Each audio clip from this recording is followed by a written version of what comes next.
start the thing. So we've started the thing. Good morning, Jennifer. Good morning, Philip. How are you? I'm very good. We are going to be discussing the laws of agency. Yes. Ah, that sounds really sexy. I have to be honest, is a topic I really dislike. It goes against everything that comes natural to me.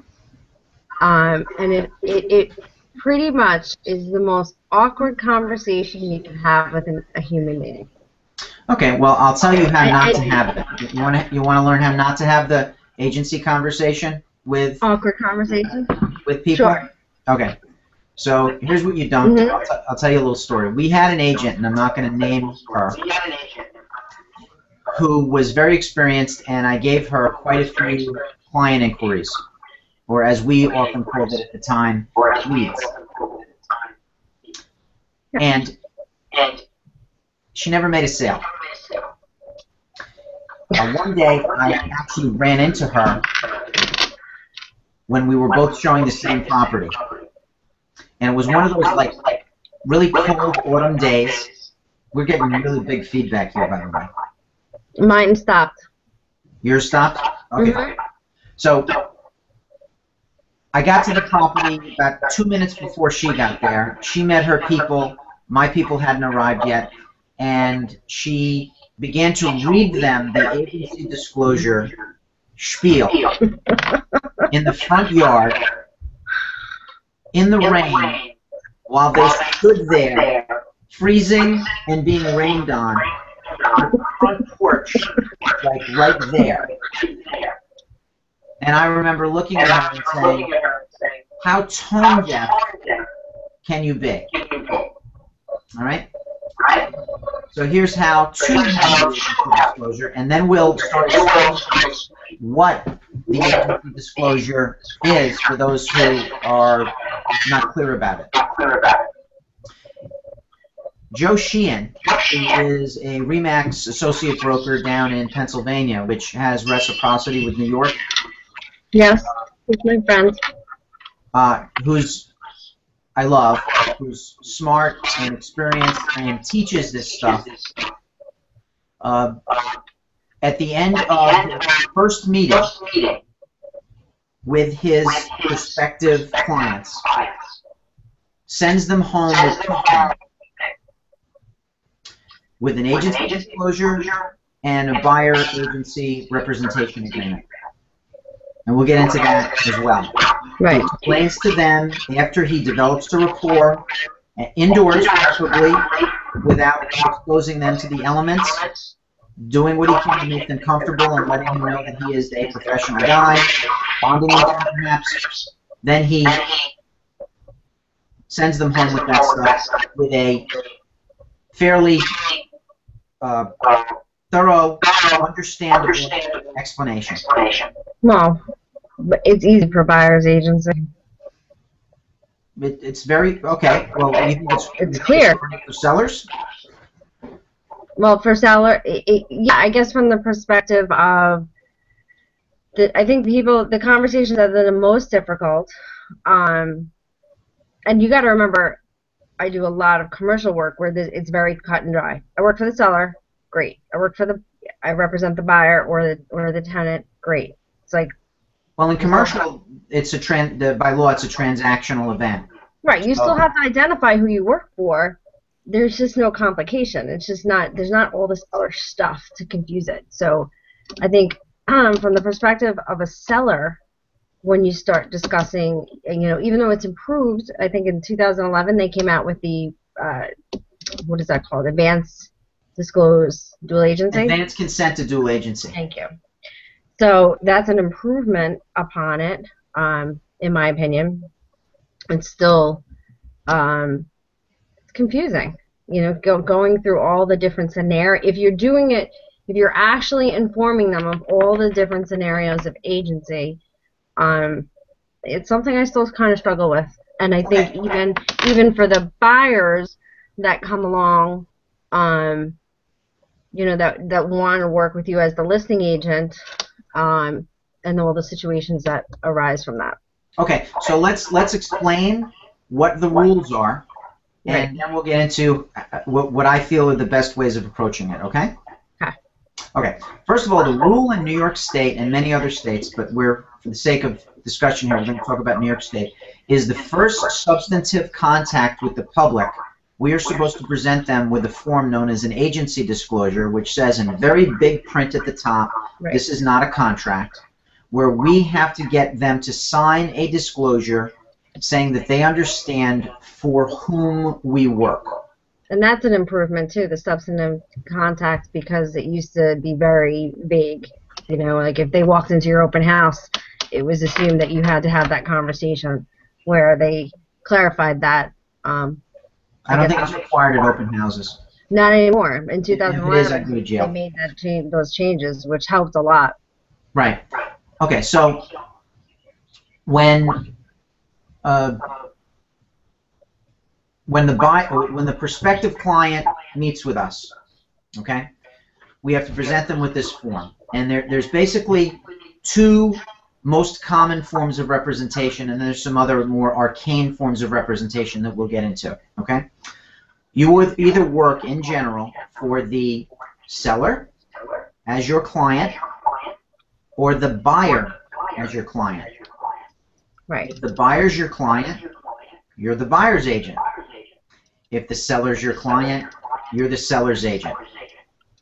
Where it gets muddy is when other agents enter the transaction or the prospective transaction with other people. Like, for example, I'm the listing agent, I'm the selling agent, and then Joe Blow comes in from Banana Realty, and he tells me that he is a broker's agent, whatever that means. Right. Or that he's the sub-agent. Well, most of the time, 99% of the time, he is a buyer's agent. Okay? So hopefully he has informed the buyer that he represents them and he has a signed disclosure and he's got his housekeeping in order. What I think you're referring to is when it gets a little awkward, when the buyer approaches directly as the listing agent, right? Right. Okay. And oftentimes, with my book of business, the buyer is a client prior to me even showing them anything, because they're somebody I've sold houses to prior, or I have a lot of, you know, information about their financial situation, so on and so forth. Shame on you for getting repeat business and having people wanting to continue to do business with you in perpetuity. You know, what business? How could you do that? All right. Let's stick with residential for now to keep it simple. Right. This has happened many times. I'm approached. I'm the listing agent. The buyer comes along. They're interested in the property. They've read on some baloney, schlocky financial website that they'll get a better deal if they deal directly with the listing agent, or for whatever silly reason, they want to deal directly with the listing agent. Now, in many cases, listing agents who work for the seller have been hired by the seller to represent the seller's interests, and were often, the seller believes this is my advocate. Right. In many cases, the listing agent, to induce the buyer to act, says to the buyer, I'll be happy to represent you both. Yeah. Which, in my view, puts the agent at risk of having the seller feel thrown under the bus, because the agent is now working for themselves to make the sale rather than advocating for the seller 100% the way they were hired to. Absolutely. Okay? So, the better way to deal with that is to simply tell the buyer, you see the sign in the yard, they hired me. I'm the listing broker. I work for the seller. Yep. I'll be happy to facilitate this for you, but I don't represent you. You're the customer. I work for the seller. Now, you can go out and get your own buyer's agent, or we can step back and we can designate an agent within the company so everybody has their own ear to whisper in. But you need to understand that I don't work for you. It's not a long conversation. No. And if the people really like the house and they really believe that they should deal directly with the listing agent, and they have an attorney representing them in the state of New York, you have fulfilled your obligation to inform the consumer what they need to know about who works for whom within the transaction. Correct. And it is not your job as the listing agent to mother hen the buyer and insist that they go get representation. As a matter of fact, I believe that the best thing you can do for the seller is to represent the seller as a client and the buyer as a customer in that transaction. Now, with a customer, you only have to be honest with them. You don't have to keep confidentiality. You don't have to advocate for them. You don't have to disclose what the comparable sales are. It's all up to them. You're advocating for the seller. That is in the seller-client best interest. Is that clear? Yeah, it's crystal clear. That, I mean, again, when it's somebody who just approaches the property and you don't know them, it's a little easier. However, I have a question there. So, let's say you are representing the seller and you're working with the buyer as a customer, and the buyer requests property comps from you. Do you need permission from the seller? I would.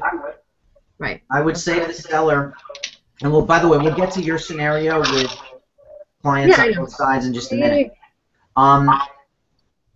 I would go to the seller and say, we have a chance to make a sale here. I'm going to, with your permission, go over market activity to this buyer to justify how we came to our price. The seller is probably going to hope to do something to make the sale happen. And depending on how long it has been on the market and whatever the seller's motivations are for selling, I think they'll be even more comfortable. Yeah, no, I agree. Just clarifying that one part, you know, or the couple of things that even as a customer, a buyer is more than likely to ask of you as you're going through the transaction. Right. All right. So the data is the data, though. It's going to be the same data for a buyer agent as it is to a seller's agent. Well, okay? you know what you can do with numbers. I mean, well, if you were representing the buyer as a buyer's agent, you're going to do, you're going to come up with, if possible, if there's 7 comparable properties, you're going to come up with the 3 lowest, more than likely. And if there's 7 comparable properties and you're representing the seller, you're going to come up with the 3 highest. That is 100% correct. So you're going to, and I'm going to keep dropping names here. Sue Adler, who's phenomenal. I mean, she's Sue Adler. Sue Adler. She is, this has never left me. She said our job is to interpret the data. Exactly. So a buyer's agent is going to look at the 7 comparable sales and try and use them and interpret to the buyer, well, this is why we can come in $20,000 less than asking. Exactly. The seller's agent is going to look at the data and focus on the things in the data and is going to say to the buyer, this is why the seller came up with this price in conjunction with my best advice. Okay? So if you're representing the seller, providing comps for the buyer, I guess your best thing is to provide all the data and let them interpret themselves. Well, as long as you are not advocating for them to get a lower price, then I think that it's fair game. Okay. Where you go off track is undisclosed dual agency. Right. Okay. And undisclosed dual agency, again, we're getting into really arcane stuff, and this is very esoteric stuff, and it gives people fits when we discuss agency in licensure and continuing education classes. But again, there has to be an arm's length of involvement between you and the buyer customer compared to the kind of advocacy that is more intimate and more advocacy, more of a, I'm looking for a third word, but pimping for the seller. Okay, so you should give them comps, but you should disclose to the seller that this is being done so that we can get your property sold. Correct. All right. And, oh, and by the way, they're going to go on Zillow or Trulia or some other baloney schlocky website. Maybe I should reword that. Well, but you know what? Hold on. Go ahead. They're going to go on some website, some of which are schlocky websites, not Zillow or Trulia, but some other schlocky website, and come up with comps. Okay? So, better that I give them the comps than they go off on their own and get whatever data they're going to get elsewhere. Okay? Finish your thought. And just having that conversation, like 99.9% of sellers are going to say absolutely. However, if things go south and you didn't have that conversation with your seller and it comes to surface that you provided comps and this went to court or anything like that of that nature, and you didn't disclose that, you're going to have a lot of egg on your face. Maybe so, but the most common times that there are arbitration cases or headaches involved with these things is when there's single agent, dual agency, right, and not client, seller, customer, buyer kind of things. I've never had that occur. And if for some reason the buyer doesn't proceed, it's usually for things other than, well, I didn't like the comps. Sometimes the buyer just had their own issues.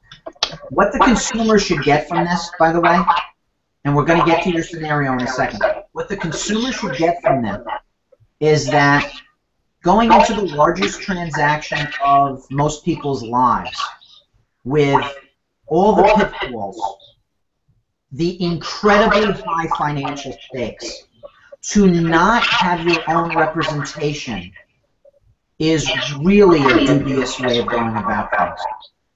It really is. It's better to have a buyer agent. Absolutely. Okay?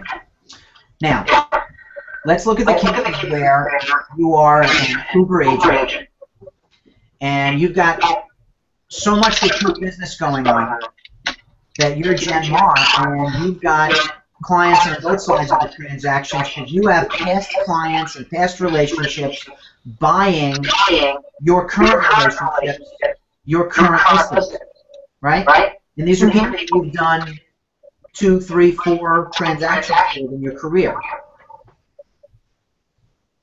Correct? Yeah. Okay. It's hard to wiggle out of dual agency, isn't it? Very. It is. I mean, I could go through the spiel, because it would be a spiel at that point of saying I represent the seller, but in all honesty, I know a lot of information about the buyers that, could sway negotiations. Yeah. Well, I wouldn't use it, but the fact is that I have it. Well, you have to go into, and even the disclosure says that, you have to go into dual agency with a couple of things in mind. First of all, there has to be full disclosure, and it's very simple. You say to the seller and to the buyer, I have this relationship. This person has been a past client. This buyer has been a past client of mine. I can't treat them like a benign neglect customer. And you say to the buyer, who's your friend and who's your past client, obviously I'm working for the seller. So everybody knows that you are not It's not just the company that's a dual agent, because companies cannot avoid dual agency when they have inventory, right? Right. Right?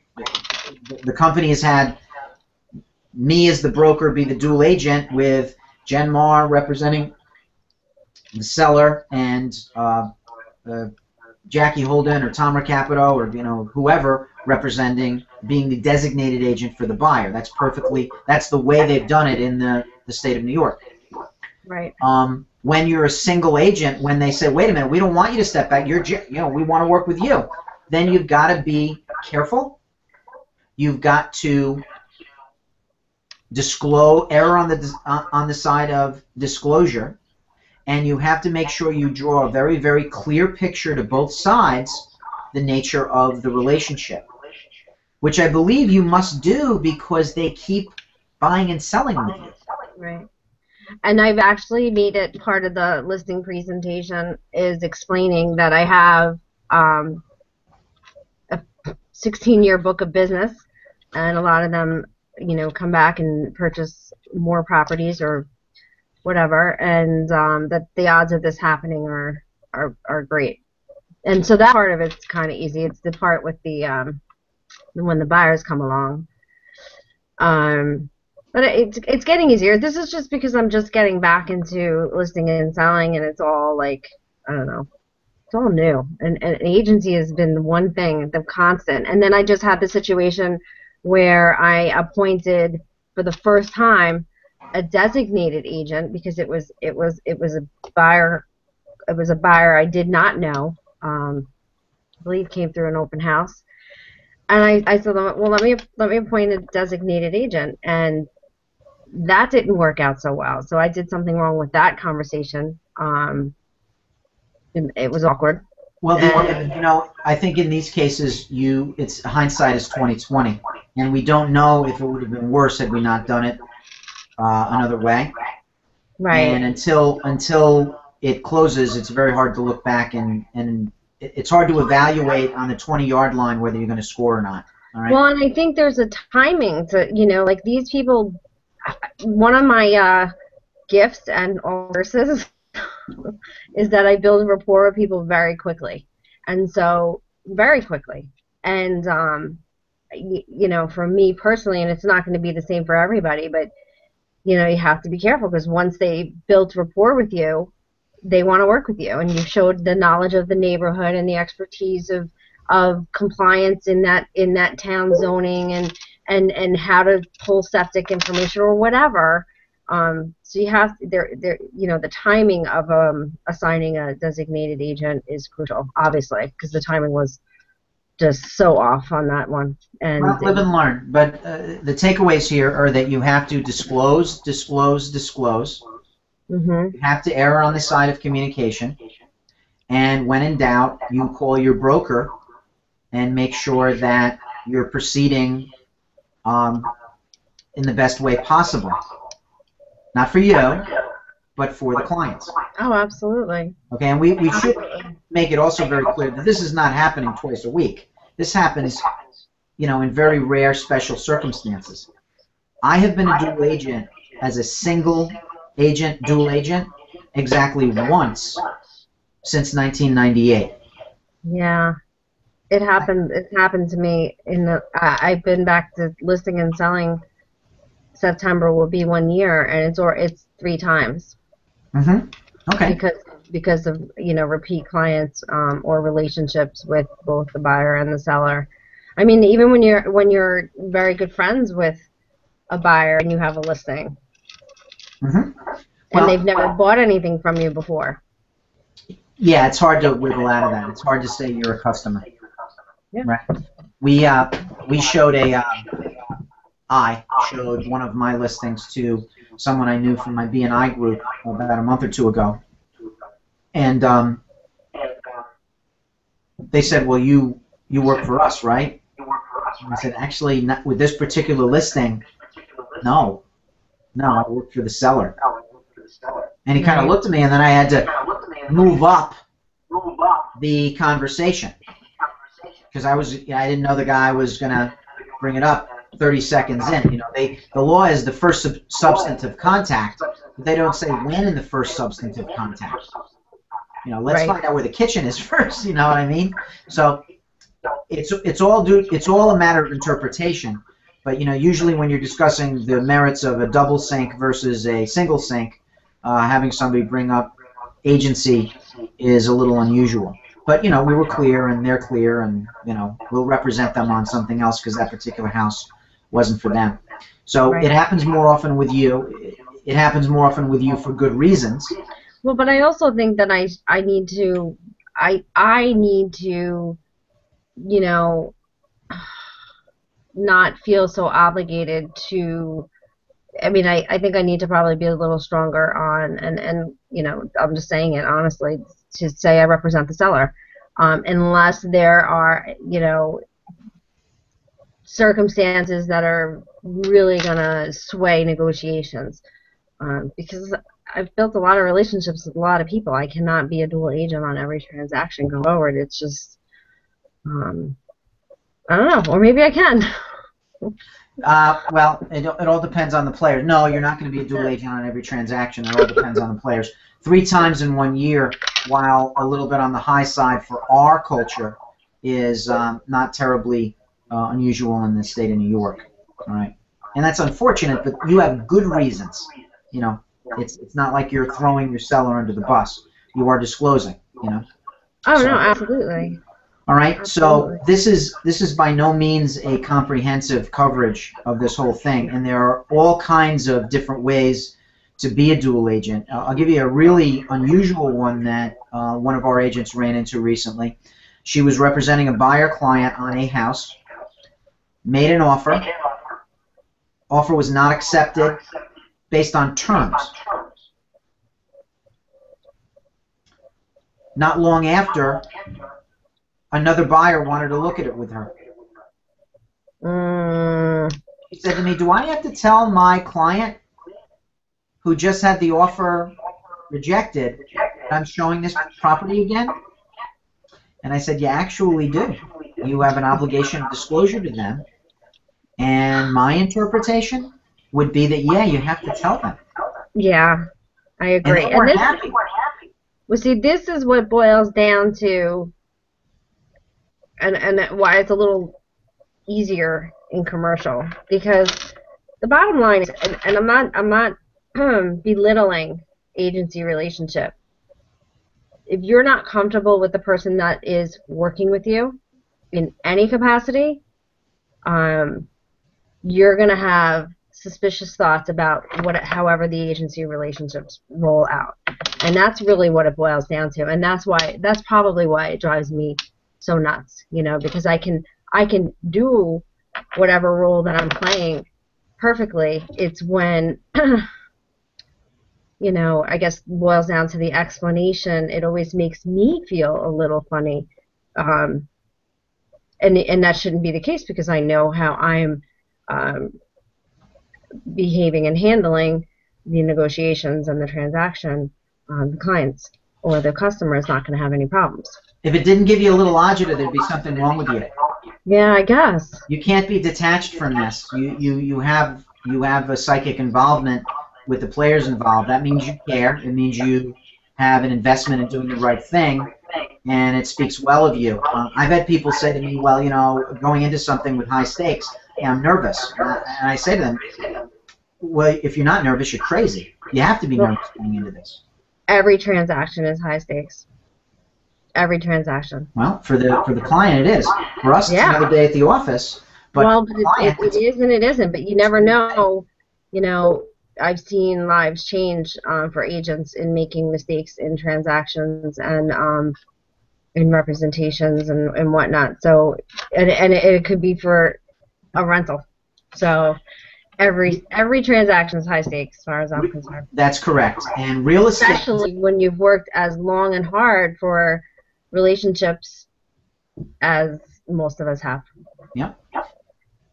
The stakes for, well, you're right, because real estate mistakes are very, very expensive. And people don't understand that on a 6-figure purchase, it's a 7-figure consequence because you're taking into account compounded interest over 30 years. You're taking into account this is where they're going to live.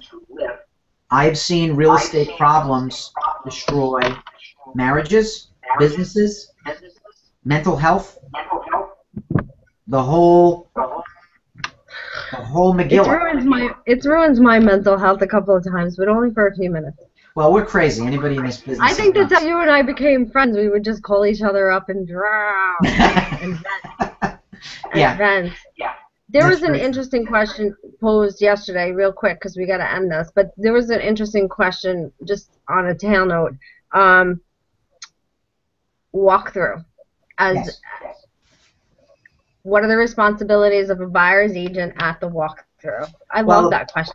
Okay, well, that's very good. So the buyer's agent's responsibilities on a walkthrough could be interpreted to relive the home inspection, where they're going to run the furnace and, you know, flush the toilet and check everything and spend an hour there.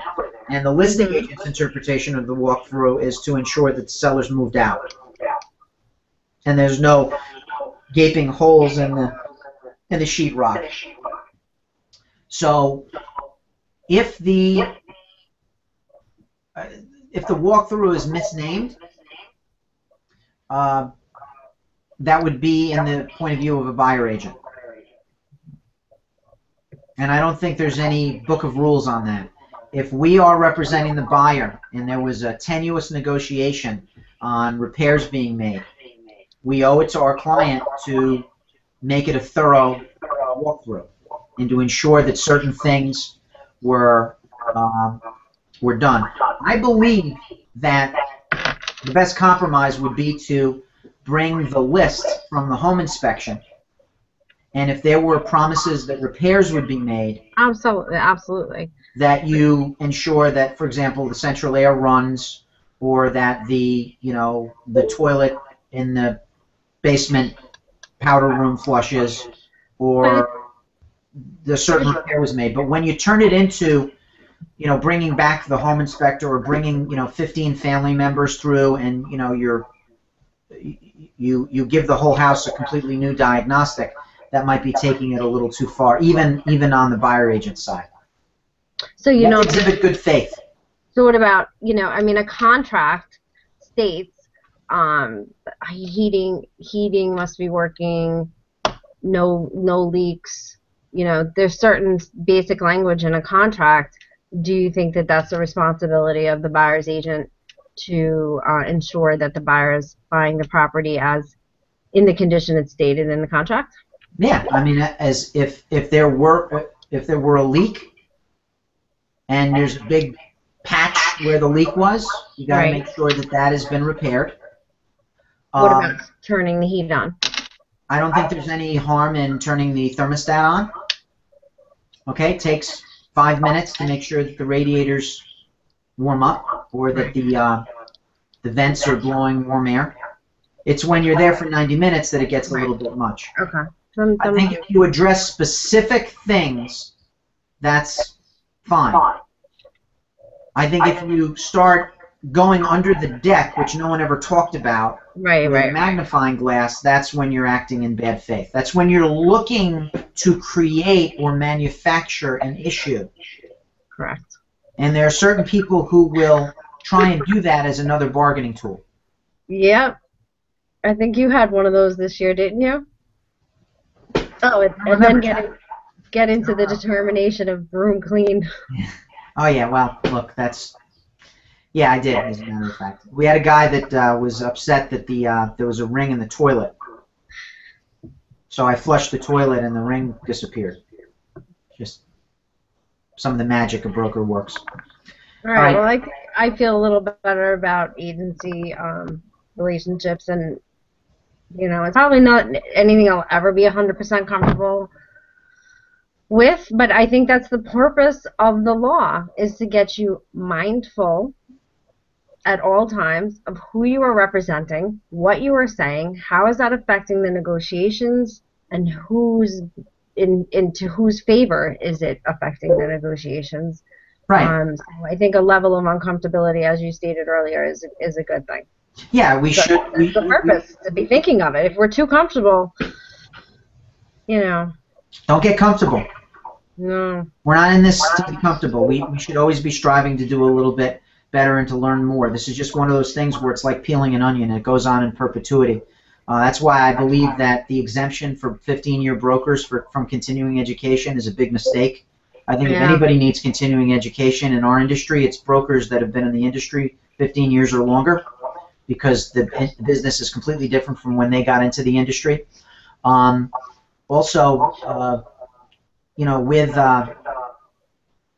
you'll never get it down. There will always be new scenarios and new circumstances that we have to give our best to.